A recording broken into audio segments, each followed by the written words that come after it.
Thank you to everyone joining us today from across the country and around the world. I'm Michael Higgs, Program Specialist here at Conscious Capitalism, Inc. And on behalf of the CCI team, we appreciate you taking time to learn and grow in community with us today. We're excited to welcome Elliot Cysewski and Seth Cysewski, the co-founders of Coolperx, the first climate-neutral merchandising company in the world. As many of you know, conscious capitalism is a philosophy that emphasizes the human nature of business, as well as a movement of business leaders from around the world working to change the practice and perception of capitalism as a means to elevate humanity. Conscious Capitalism, Inc. is a nonprofit organization dedicated to catalyzing that movement by creating learning opportunities like today's sessions and building support systems for practicing conscious capitalists through our senior leader network membership and engagement with our local chapters. Several times a month, CCI offers virtual gatherings as a way for the community to see how this philosophy takes shape in the leadership journeys and the business practices of those in our network. Today's gathering is going to run for about 45 minutes. Lou, Seth, and I will be in conversation for about 25 to 30. And then we're going to transition to audience questions for the last 10 to 15 minutes. Please do use the Q&A box at the bottom of the screen if you have any questions that you'd like to ask of either Seth or Lou. And if you have any technical questions, don't hesitate to email us at info@consciouscapitalism.org. I am now honored to introduce Elliot Cysewski and Lou Cysewski, the co-founders of Coolperx. Lou is an entrepreneur and an environmentalist, as well as a fourth-generation service member who is building a multi-million-dollar mission-driven company. Seth is an award-winning entrepreneur and inventor. He has 15 years of experience working with consumer products, marketing solutions, and sustainability. Together, they've created something very unique, the world's first climate-neutral merchandising company. And their mission is to help others develop meaningful relationships through sustainable and ethical procurement practices. Lou and Seth, so great to have you be here with us today. Thank you. Thank you for having us. It's Yeah. nice to be here. Yeah, great to be here. Wonderful. So I want to start out with with just kind of a softball question. As far as your backgrounds go, what inspired you to go into this route of net zero and into the world of sustainability? And either one of you are welcome to kind of kick it off. Sure. Yeah, my background just growing up, sustainability was something that was embedded in my family. It was a survival thing more than it was an environmental thing. My grandmother was a child of World War II in Japan, so she brought with her a lot of scarcity issues. So growing up, we were never throwing anything away. I mean, from the margarine tubs and the glass jars, reusing everything. She grew her own vegetables. And so this way of living was something that was really innate to me. And as a child, we didn't have enough money to create a lot of waste. So when I got older and started realizing that there was a lot of waste out there, it just became something almost angering and frustrating. And it was a problem that I really wanted to solve, but I actually went into nursing and public health rather than into a sustainability career because, as somebody who grew up with less and, not a lot of means, doing something like nursing, something with a guaranteed job was much more responsible on my part at the time. But when Seth and I met, my eyes were open to this industry, and I took this reflection of all these things that I had been given by the hospital, the tumblers that say you can do this, or the cheap water bottles that actually leak in my bag, and it just was even more angry, more frustrating. And that really was the snowball for us as a business and myself. Yeah, I mean, I guess I'll just quickly add, I'd been in this really peculiar industry for about 10 years when we met, and or maybe 7, 5, 7, I don't know, but working with a lot of big companies, and I hadn't actually taken the moment to reflect. And it wasn't until Lou and I were having these conversations, I had another company, and we started seeing we'd see these case studies come back. They'd be like, 21% of the stuff is kept. Yay, like this is good for your brand. Sell that out to your clients. And I was like, 21%? What happens to the other 79%?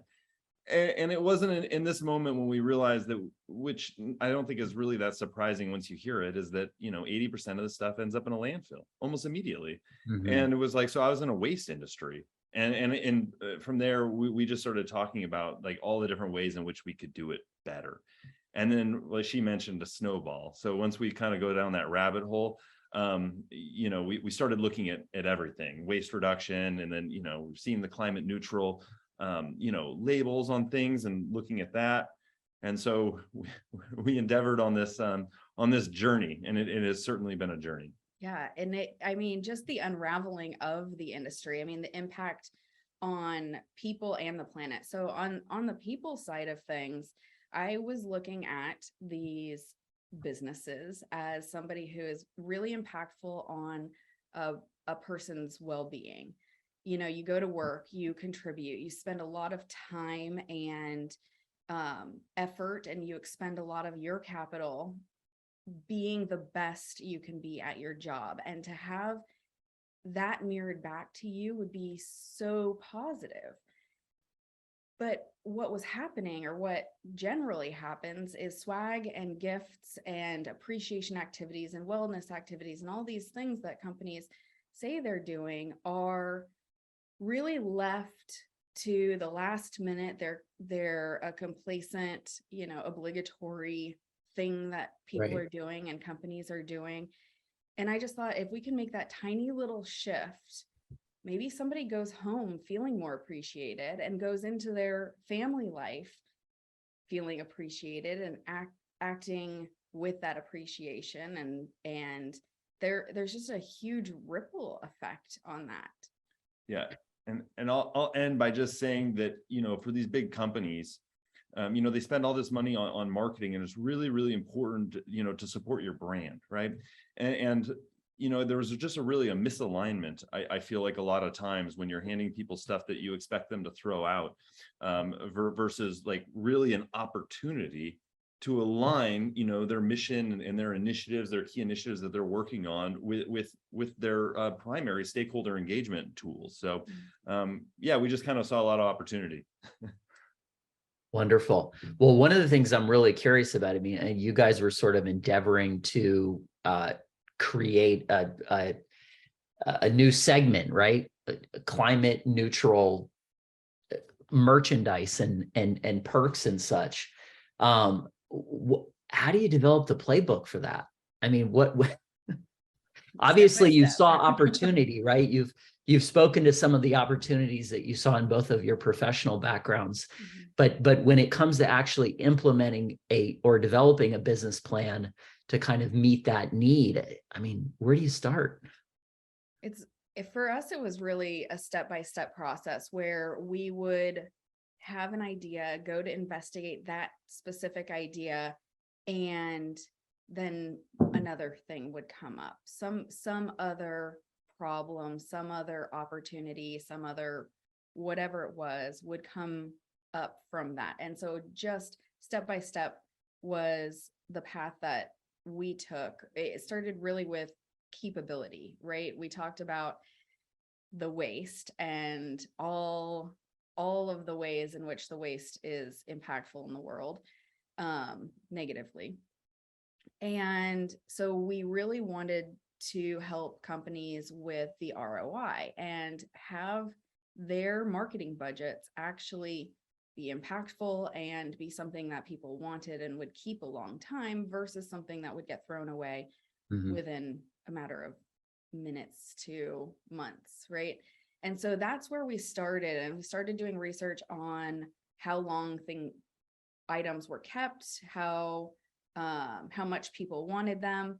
And then I got a pair of sunglasses from a promotional products like manufacturer that just does, cheap swaggy items. And it had a Prop 65 California tag on it that said, this item has chemicals known to cause cancer. And at the time I had a preschooler crawling around my house and I thought, this shouldn't be here. This shouldn't be in the world. I don't want to do this. And then Seth started investigating all of the chemicals and all of the supply chain. And it just, I'll get a little more technical, just be, I think you ask, how did we do it? The first thing we had to do is we had to reinvent our whole supply chain. It's super easy. This is a really commoditized industry. And what that means is there's this big database on the backside that everyone plugs into, and everyone kicks out their 1.3 million products from a really opaque supply chain. And, greenwashing is really omnipresent here. You just check a box, but it really doesn't mean what it says it does. There's just, no one's verifying this stuff. And so we had to go out, build our own supply chain, find our own vendors, suppliers, manufacturers. So we started there. And then why climate neutral, or how do you do that? Great question. That's what we wanted to know too. First thing we were doing is we're going to plant trees, with every order, because we've seen that. And then but then I'm researching and I'm like, man, we can't verify this 5 years later, let alone 40 years later. This just, it isn't it. And we had to go up our supply chain. And then, to get certified, it's I just fill out some information, how much electricity did I use? Okay. How many flights did I take? I said, well, what about my products? Well, they don't ask. No one cares. And then that's kind of, that's when the hard work started.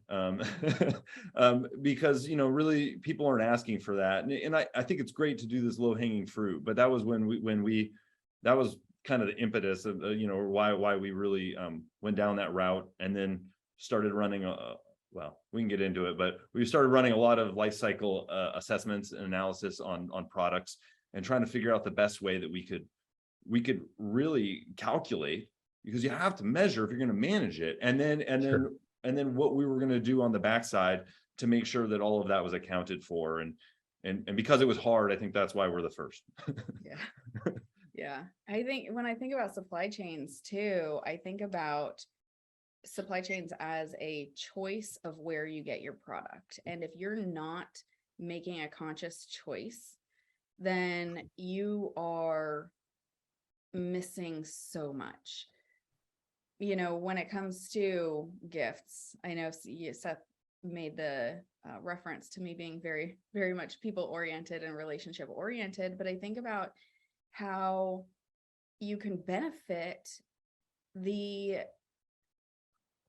much every which way along the supply chain by choosing consciously. We went through a period where we were like, okay, we're going to work with mostly minority and veteran and all of the diverse businesses and help create equity. So we would take our orders and convince our clients, okay, well, let's get it from a business who is, a typical or historically underserved population. Mm-hmm. And that way we can start correcting some of the challenges that have brought us to, this point in society. And, on Seth's side, he was investigating where the typical products were coming from and how opaque that supply chain is. And I just thought, what about the labor force?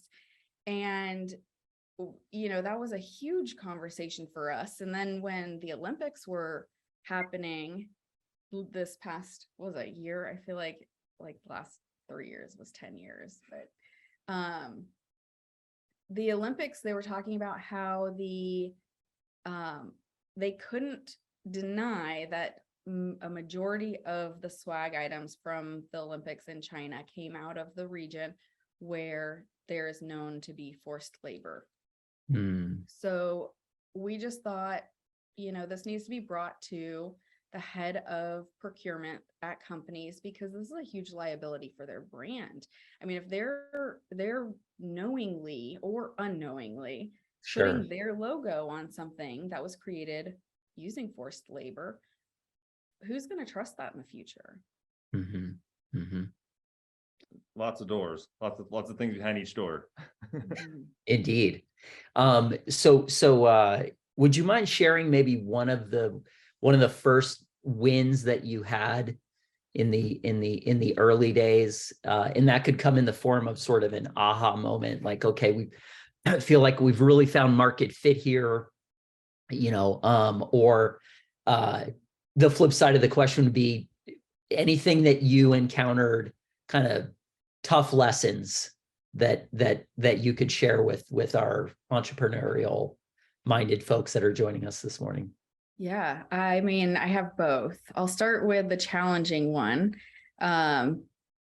because it's still a problem. The biggest challenge is in the procurement team, the procurement person's ability to take a moment and actually make conscious choices and have that be a something that is rippled throughout the community or the company. So the challenge right now that I am mostly seeing is that these companies that we're working with are big enterprise companies that have forward-facing sustainability missions. They're plastering, their climate pledges all over the world. And yet they're still asking for the cheapest possible swag items last minute to give out within 2 weeks, within maybe sometimes even less time. We just got a request for next weekend. And so these two, the procurer and whoever's creating these pledges, aren't talking. It's not something that's rippling through the culture down into the priority of someone who's actually buying. And so the buyers, and this goes with both the swag procurement team and general procurement as well, is what we're seeing the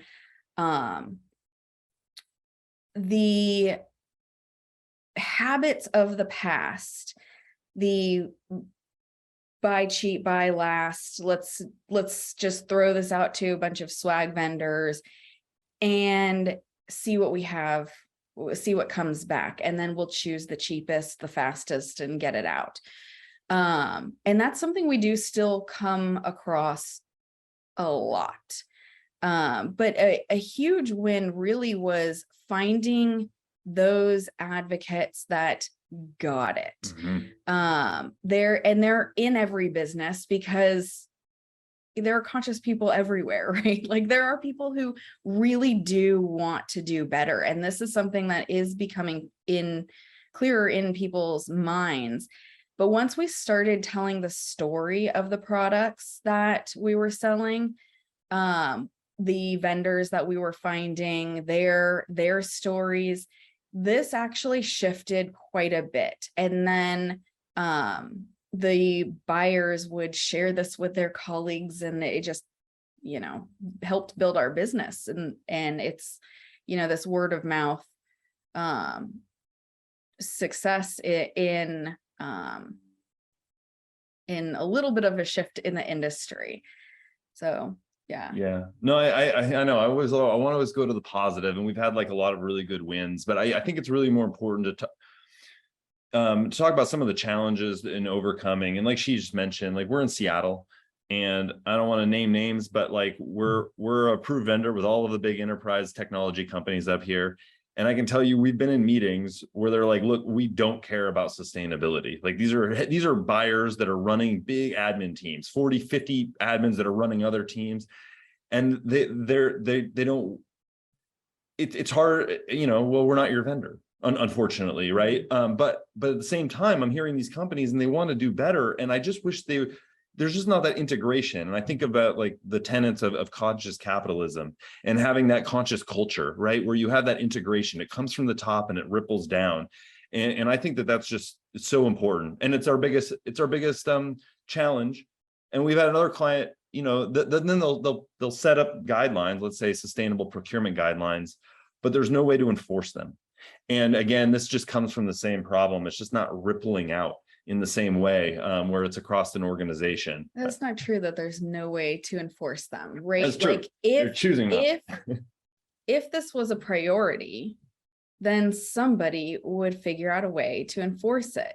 But because there's us out there, there are a couple of companies that are really trying. And if you give your requirements to any company, right? If you work with any swag company and you give them a list of requirements that spell out exactly what they need to be providing you, then they're going to figure out a way to do it, and you're going to shift. And companies have such a huge impact on the world. They, you know, they're spending so much more money. I mean, there's a trend in becoming sustainable, like living a sustainable lifestyle.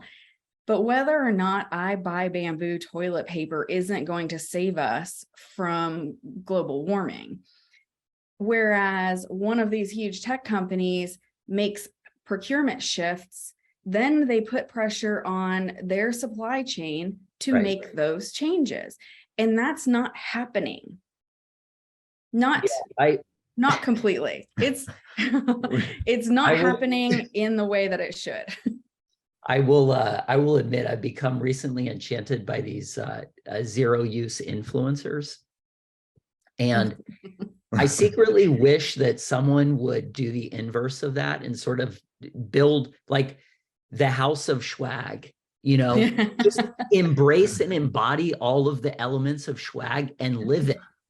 And to make it seen, right? Like to make it visible how kitschy and terrible it is. Mm-hmm. I mean, the part of it is the disposability makes it invisible, right? Yeah. But if you could see it, these companies would, I don't know, just yeah, for companies too, I always think like, you know, your brand's ending up in a landfill. It means your budget's ending up in a landfill. I know. You know, and that means that your stakeholder, they're the ones that had the guilt of being like, ugh, I have to throw this away. And like, that's not building positive relationships, Indeed. You know? It's the inverse, like you just mentioned. I mean, just like watching a logo go into the trash and you associate that, right? So if companies are giving out trash, that is how they will be associated. Yeah. So as far as, you know, obviously we've been touching on a strong desire for these companies to at least do right. I mean, you know, Seth, you highlighted that behind closed doors, maybe admittedly, they say, we don't care about sustainability, but let's just assume that, you know, they are concerned about carbon footprint. They do care at the end of the day. And part of what the solution that you guys are attempting to offer is to find alignment across the stakeholder chain, right? Mm-hmm. Where is that? Lou, you mentioned that one of the challenges really is kind of at the point of procurement, right? Mm-hmm. Where are some of the other challenges? Like if we solve the procurement issue, are we 80% there? Where are some of the other kind of friction points besides procurement? I think for us, the conversations that we constantly have are in the carbon accounting.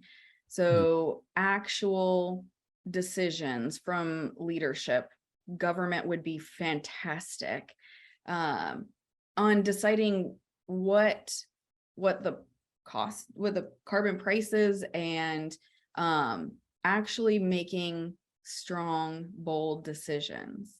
Yeah, I just think so I mentioned earlier, you know, the hard thing is like we just couldn't get, no one was asking us for the products, and it turns out the reason is because it's hard, and no one has that. It didn't really exist. Like there wasn't a database that we had to go put together, you know, a lot of resources.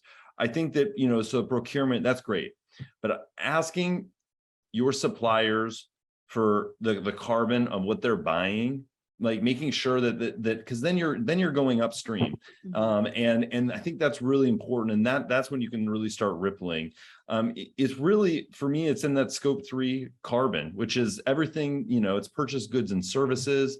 It's end of life. It's everything that isn't electricity and in fuel that you're actually burning. And we have to, if everyone starts asking their suppliers for this information, people are going to go get it. And it's going to create this whole opportunity out there and a whole industry of, we have to do it. We have to account. And I think scope 3 carbon for me is really the big challenge. Yeah. And I mean, that saying, what's measured gets managed. It's really true when it comes to waste and this problem with the supply chain being so carbon intensive. Because, for a long time, we were moving in the direction of let's make it cheaper, faster, and letting all the waste. I imagine like a sawmill with, all these like sawdust, except plastic, right? In our industry. And so this is how I picture the speed of this industry.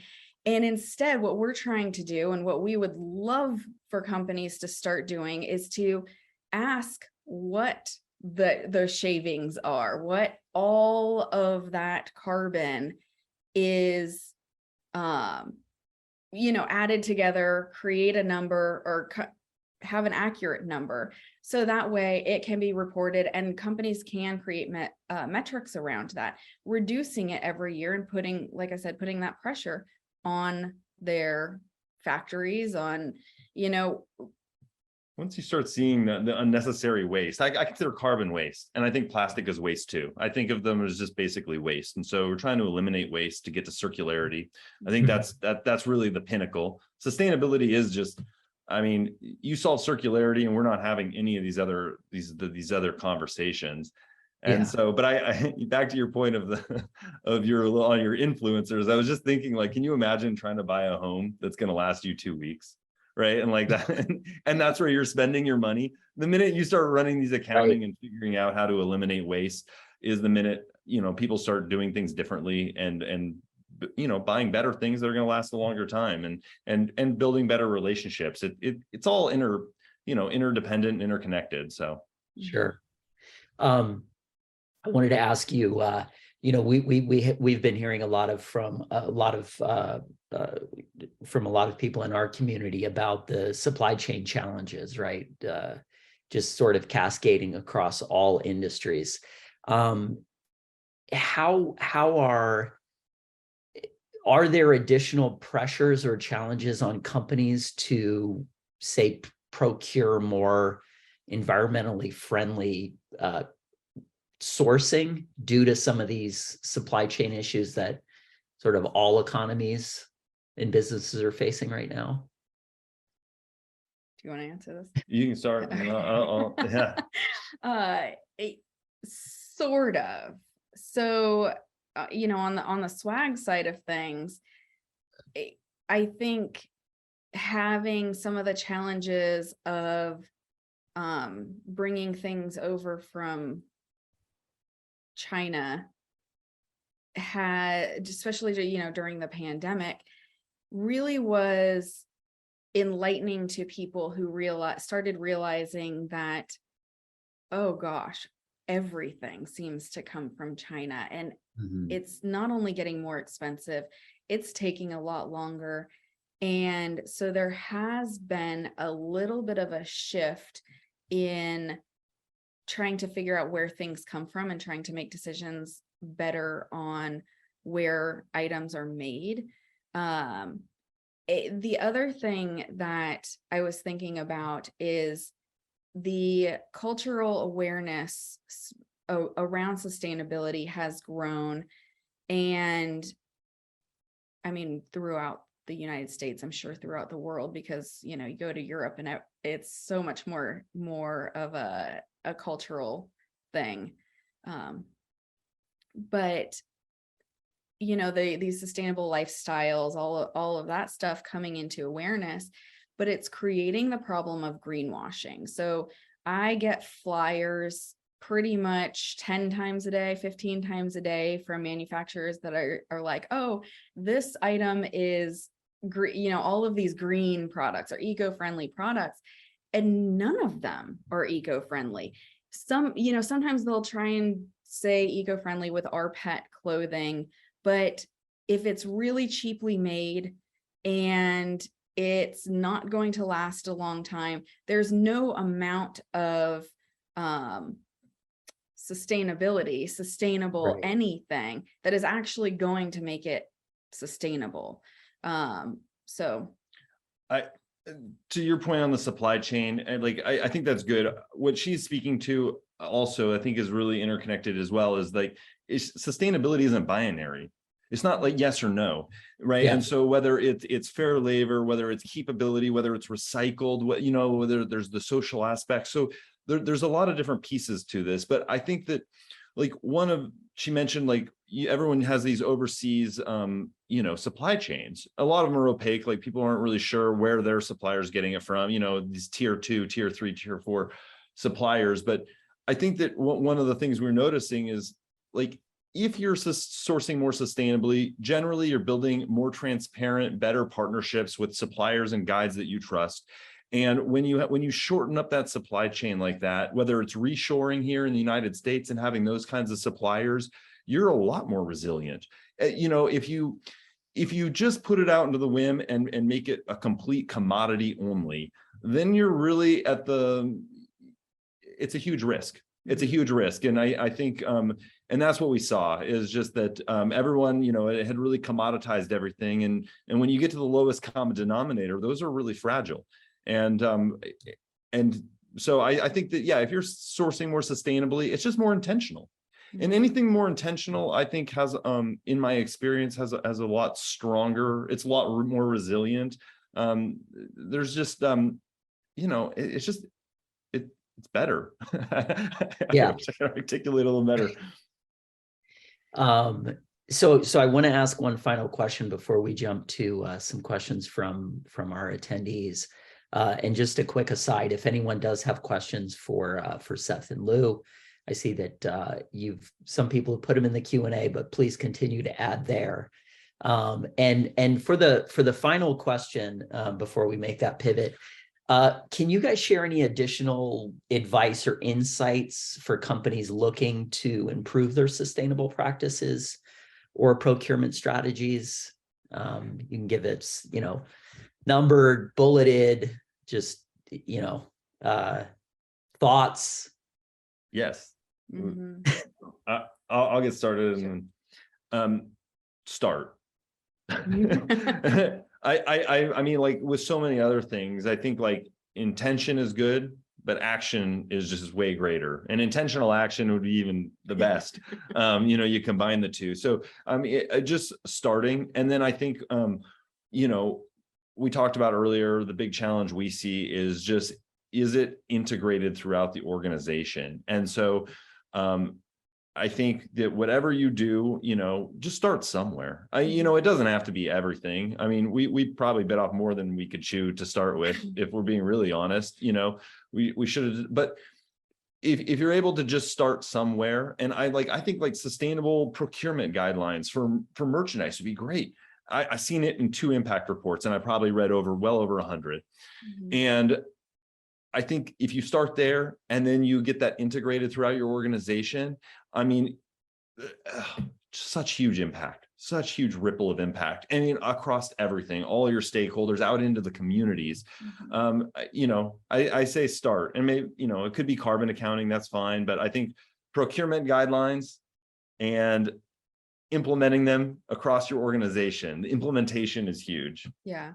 For us, it's very much an evolution. I think, to Seth's point, definitely start, but you don't have to be perfect. You don't have to know where you're going. You don't even have to have a full understanding of what sustainability is, but just the idea that you want to do better, because that desire to want to do better is going to have you start measuring what you're actually doing and then creating some metrics. We evolved, constantly, so many different times. And when mistakes happened in our supply chain, or when something came through that wasn't as sustainable or, that aligned with our values quite the way that I pictured it.